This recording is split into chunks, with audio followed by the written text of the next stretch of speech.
మిత్రులారా, మామూలుగా మనిషికి ఒకే నాలుక ఉంటుంది.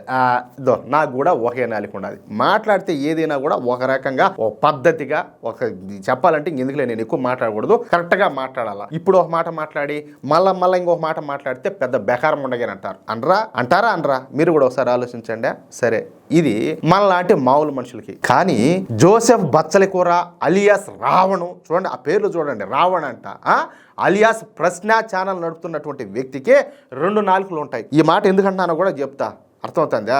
సరే, ఈ సంవత్సరం జరిగినటువంటి భవ్యమైనటువంటి కుంభమేళ చాలా బాగా జరిగింది. కొన్ని కోట్ల మంది ఆ కుంభమేళాలో పాల్గొన్నారు. అయితే ప్రమాదవశాత్తు అక్కడ ఒక తొక్కిసలాట ఘటన అయితే చోటు చేసుకునేది. అది మీకు నాకు అందరికి కూడా తెలుసు.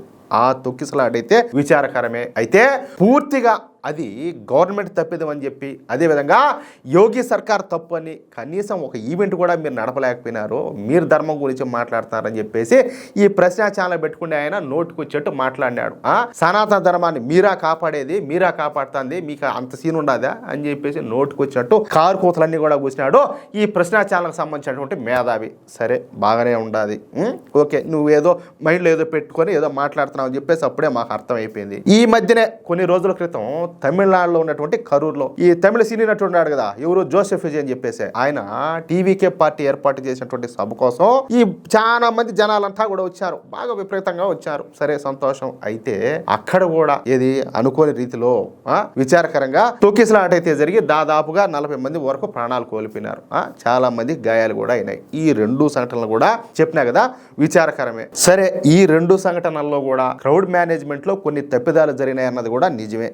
అది కాదనలేనటువంటి సత్యం. అది అక్కడ మధ్యలో ఎవరన్నా ఏదన్నా తప్పు చేశారా, రెచ్చగొట్టినారా, లేకపోతే ఇంకోటి చేశారా, అది భగవంతునికి ఎరుక. మొత్తానికైతే మిస్టేక్ అయితే జరిగిపోయింది. కానీ కుంభమేళా విషయంలో యోగి గవర్నమెంట్ తప్పని వాదించేటువంటి ఈ మేధావి ప్రశ్న కరూర్ సంఘటన మాత్రం కేవలం ప్రజల వల్ల మాత్రమే జరిగిందని చెప్పేసి ఒక పక్షపాత ధోరణితో మాట్లాడినాడు. అర్థమవుతుందా? ఒక అంశాన్ని ఏదైనా విశ్లేషణ చేసినాం అనుకో, 2 వైపులా కూడా బేరీ చేసుకొని విశ్లేషించి మాట్లాడాలి తప్ప మరీ ఏకపక్షంగా మాట్లాడతా ఒక రాష్ట్ర ముఖ్యమంత్రిని మాత్రమే టార్గెట్ చేస్తా మరొక నాయకుడిని వెనకేసుకొస్తే అది ప్రశ్నించడం కాదు, విష ప్రచారం చేయడం అవుతుంది. ఆ విధంగా అనిపించుకుంటుంది. అవునా కాదా? వాస్తవానికి ఈ ప్రశ్న ఛానల్ నడుతున్నటువంటి మేధావి చేసిన పని కూడా అదే. అలా అనుకుని వదిలేద్దామా, లేకపోతే ఏమైనా ప్రశ్నించు అంటాడు కదా, అదేవిధంగా మనం కూడా నిలదీసి అడుగుదామా? మీరు కూడా ఆలోచించండి. అది విషయం.